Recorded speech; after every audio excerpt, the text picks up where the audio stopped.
So we're talking about the classical equation of exchange, money supply times the velocity of the money is equal to the price times the quantity. And then under the Keynesian view, then this would be equal to GDP for a given period of time. What's that? Oh, okay. Thank you.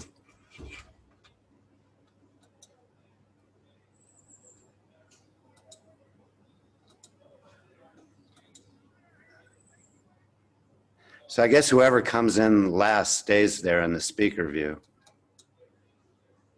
Huh. Okay, so classical equation of exchange, the money supply times the velocity of money. The velocity of money is a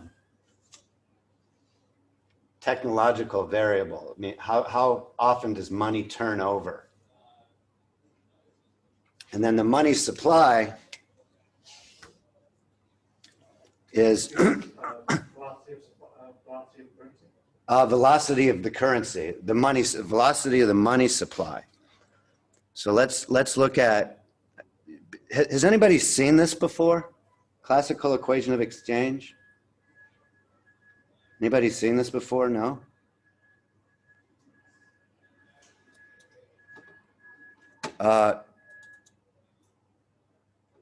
So what is the money supply then?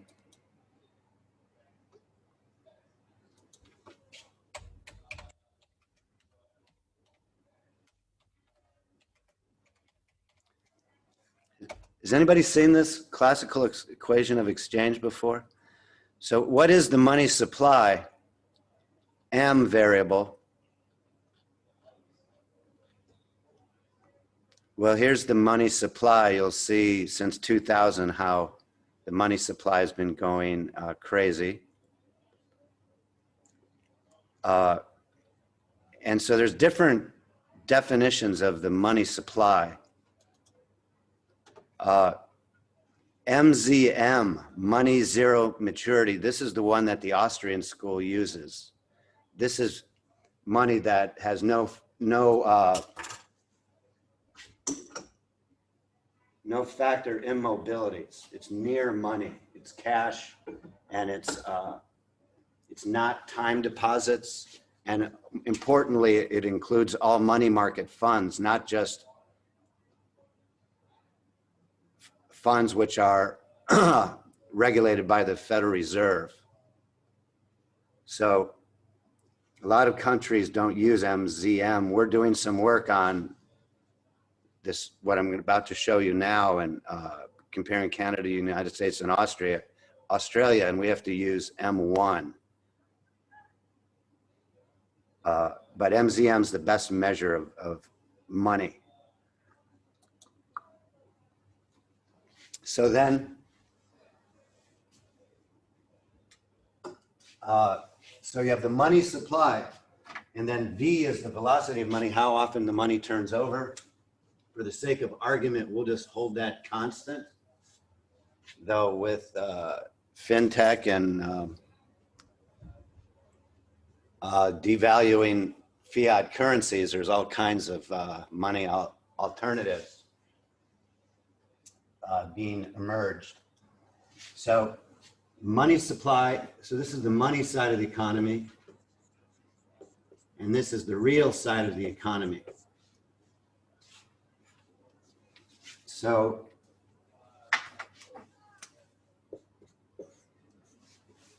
for the Keynesians or mainstream economists, or you see Chairman Powell's picture in the paper every other day,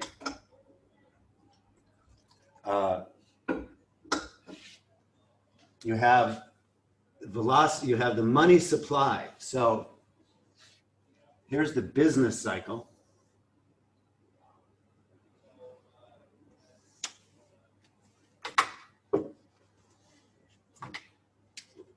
Here's the business cycle. So obviously for Keynesians or mainstream economists, regulatory economists and government officials and World Bank and IMF officials, when you have the downward portion of the business cycle is when you do monetary expansion. And under Keynesian thinking or mainstream thinking, if you increase the money supply, that then increases economic growth, which then decreases unemployment. So for Keynesians, monetary easing during the downward portion of the business cycle creates economic growth and employment. And we've had near zero rates of money ever since 2008. And the recession was officially declared over in 2009, yet we've continued to have near zero rates of money, which are now going onward into the future. And now the Federal Reserve is no longer adhering to its 2% interest rate, 2% inflation, allowing 3% inflation now. So for some reason, we've got monetary easing gone amok. And yes, sir. Yeah, I was going to say that's what's happening right now in terms of the money supply trying to increase it. So Yeah, they're monetary easing gone crazy. Yes, holding interest rates low for prolonged periods of time, buying, discounting corporate debt, not just government debt. So the monetary base is growing. Yes, is the idea, right? Did that answer your question? Yeah.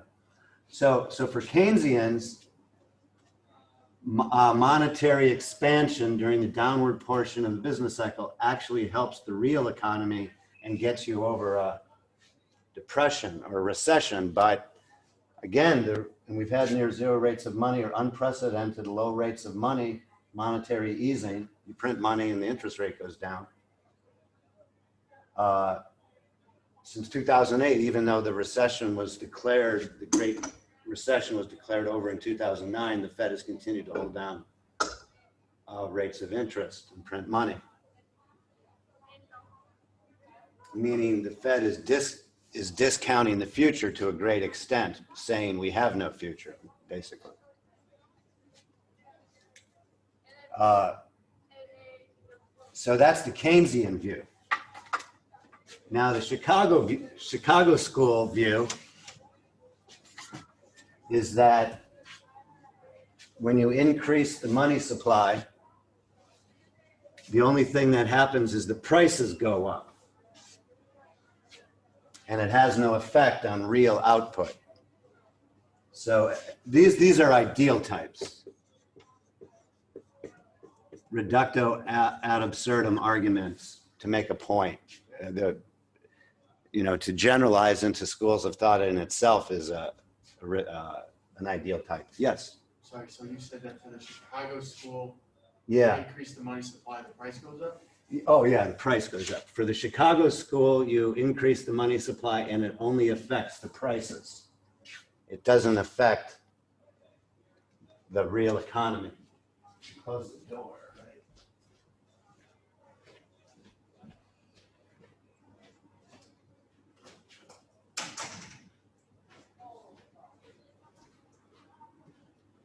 So, did that answer your question?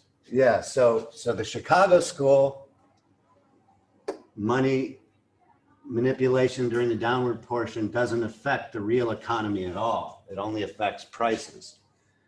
And so this is obvious. So that's why Friedman argued for just increasing the money supply at the same rate as the real economy grows, which prior to all the interventions in 2008, 2009 was 3% real rate of growth a year. Now the real rate of growth is about 2% a year, which is lower than obviously lower than the rate of debt, which is the first time in American history, as far as I know, except during wartime. and war is the health of the state. So that's the Chicago view and the Austrian, the Chicago view and the Keynesian view. Now we'll look at the Austrian view. The Austrian view is different. The Austrian view is when you print money, so this Keynesian equation, these are flow variables over time, over a given period of time. But for the Austrian school, when you print money during the downward portion of the business cycle, it creates asset bubbles, not flow variables, but asset prices. So when you increase the money supply,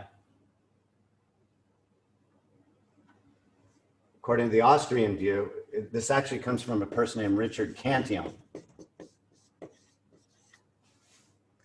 It doesn't affect the real economy. All it does is the asset prices go up. So when you have money manipulation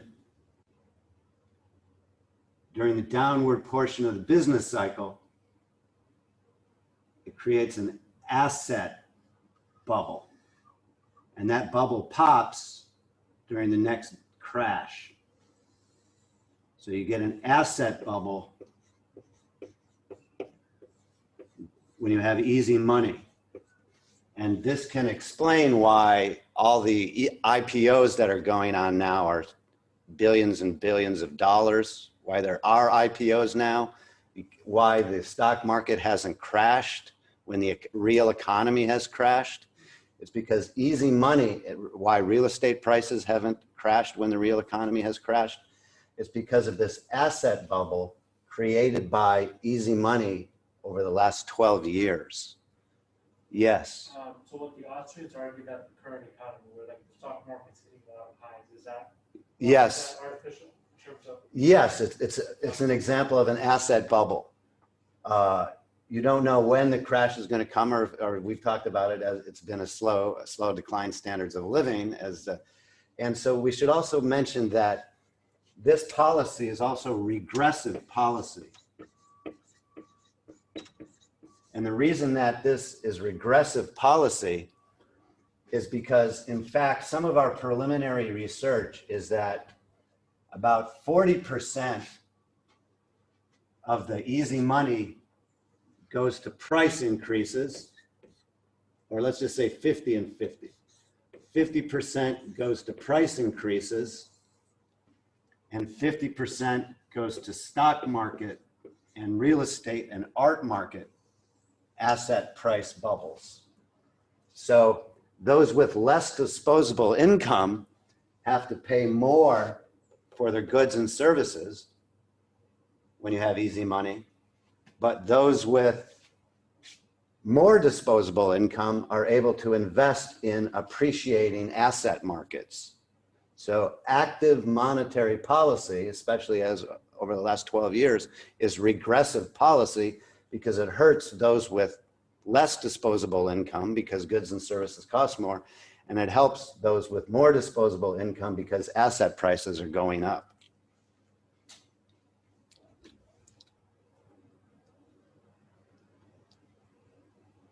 Is there any questions on that, comments on that? Could you just repeat what happens with people who have high income? Yeah, so the reason that active monetary policy is regressive is because, for example, I've done some econometrics on this and we're doing more, which we'll talk about later. When you have easy money, the price of real goods and services go up. So those with less disposable income have to pay more for real goods and services. So half the easy money goes to, price increases, I mean. I'm left-handed. So 50% goes into price increases. So those with more disposable 50% of the easy money goes into price increases. So those with less disposable income have to pay more for goods and services. And then half of the easy money goes into asset bubbles, which only those with more affordable income, those with more disposable income are better able to invest into the art, real estate, and stock markets. So therefore, easy money hurts the poor and helps the rich.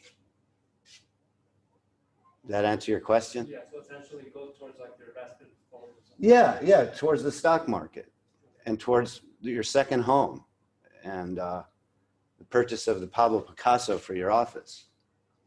I guess that's why you're seeing right now, a lot of companies are like constantly making new highs for each share. Exactly. That's why you're seeing a lot of, especially tech companies, especially now, reaching new highs in the stock market. And you're seeing a lot of IPOs. So, right, that's the easy money effect on the firm is the stock market. Exactly. Is there any relationship between the stock market having a strong performance and like 401ks? Well, it depends what your 401k is in. If you're asking what my investment advice would be? Like there's this notion like in recent years, like the stock market's doing so well, and as a result, people's 401ks are doing well as well. Sure. Yeah, that would correlate. Yeah. So, and you're saying what is the right for those who have firms that large firms that have 401ks? Yeah.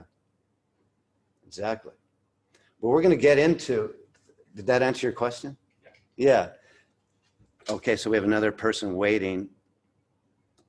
So I'm going to stop the recording now, unless anybody else has any questions or comments on this. Quantity theory of exchange or the classical theory of exchange.